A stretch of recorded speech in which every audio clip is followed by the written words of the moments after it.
2021년 7월 8일 연중 제14주간 목요일 제1독서 창세기 44장 18절에서 45장 5절 사이의 말씀입니다.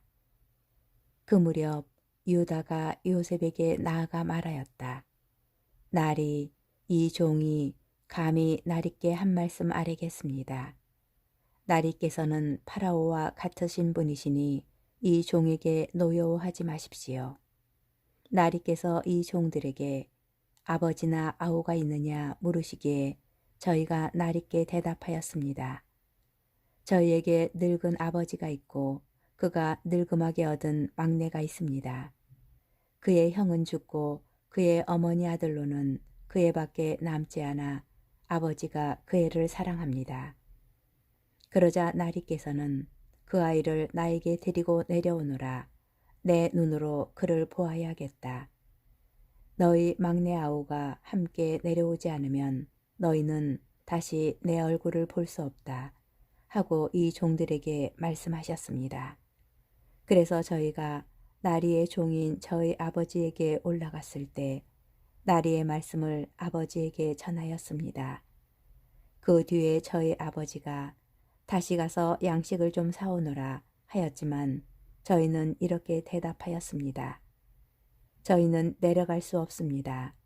막내 아우가 함께 가야 저희가 내려갈 수 있습니다. 막내 아우가 저희와 함께 가지 않으면 저희는 그 어른의 얼굴을 뵐 수 없습니다. 그랬더니 나리의 종인 저희 아버지가 저희에게 이렇게 말하였습니다.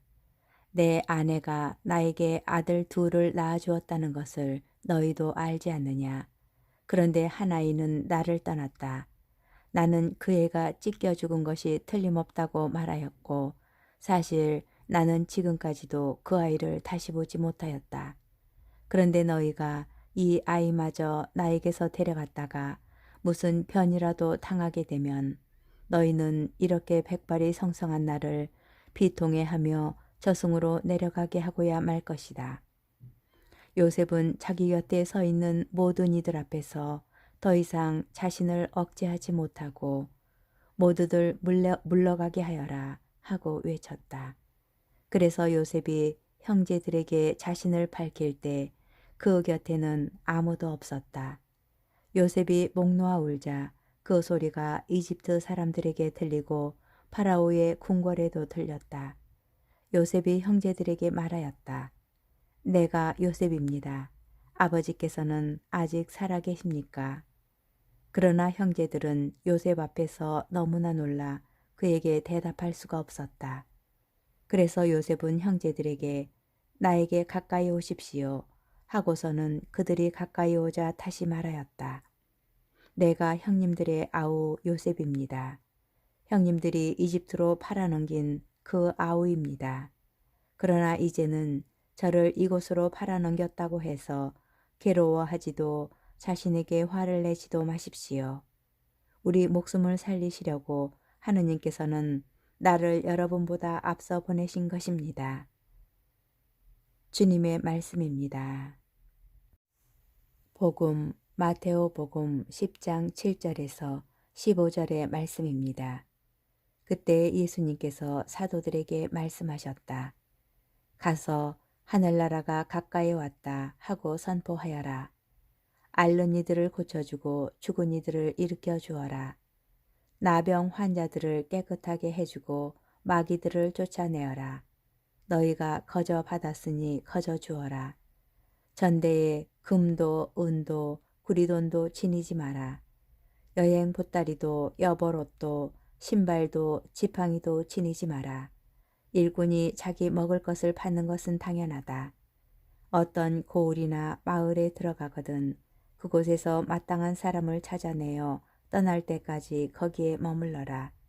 집에 들어가면 그 집에 평화를 빈다고 인사하여라.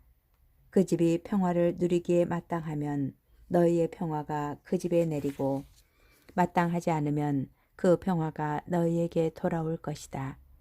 누구든지 너희를 받아들이지 않고 너희 말도 듣지 않거든 그 집이나 그 고을을 떠날 때에 너의 발의 먼지를 털어버려라. 내가 진실로 너희에게 말한다. 심판 날에는 소돔과 고모라 땅이 그 고울보다 견디기 쉬울 것이다. 주님의 말씀입니다. 오늘의 묵상. 이스라엘 성지 순례는 복음서의 평면적이고 문자에 머무는 이야기를 입체적인 그림으로 만들어줍니다.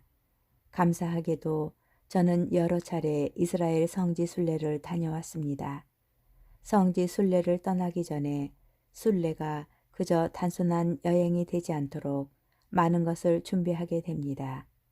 순례의 주제를 정하고 공부도 하면서 묵상과 성경 통독으로 순례를 기다립니다. 순례를 할 때에도 주제를 깊이 생각하며 집중하려고 합니다. 그러면 같은 장소와 건물을 보더라도 늘 새롭게 다가오며 예수님의 말씀과 삶을 아주 가깝게 느낄 수 있었습니다. 우리의 일상도 이런 순례와 별반 다르지 않습니다. 예수님께 파견되어 그분과 함께 떠나는 순례의 여정입니다. 그 여정은 늘 같은 일상의 반복일지 모릅니다. 같은 장소에서 같은 사람을 만나며 같은 일을 하는 일상 말입니다. 때로는 무엇을 하고 있는지 모르겠고 이유를 찾지도 못하며 그저 흘러가는 시간을 지켜보며 살아가는지도 모릅니다. 그런 순례의 여정에 예수님께서는 세 가지 주제를 정해 주십니다. 순례의 주제이기도 하지만 순례의 기준이며 가치 그리고 방식입니다. 첫째는 소유에서부터 자유로움입니다. 소유하지 않고 살아갈 수는 없지만 더 많은 것을 가지려는 탐욕에서 벗어나는 것입니다.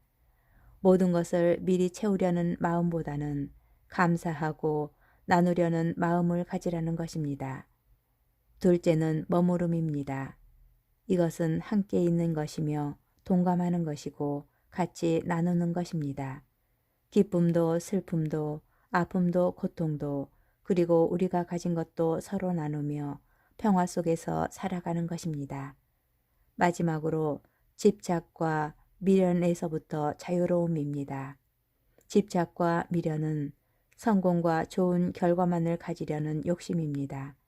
자기 만족과 성공을 위해서 더 큰 아픔과 고통을 다른 사람에게 떠넘기지 말아야 합니다. 놓고 떠날 수 있어야 새로움으로 채울 수 있습니다. 우리는 때때로 일상이라는 순례에서 길을 잃고 헤매며 살아가고 있지는 않습니까? 어떻게 살아야 할지, 어디에서부터, 무엇부터 해야 할지 모르겠다면 먼저 예수님께서 알려주신 주제들에 집중해 보십시오. 그분께서 함께 걸어주실 것입니다.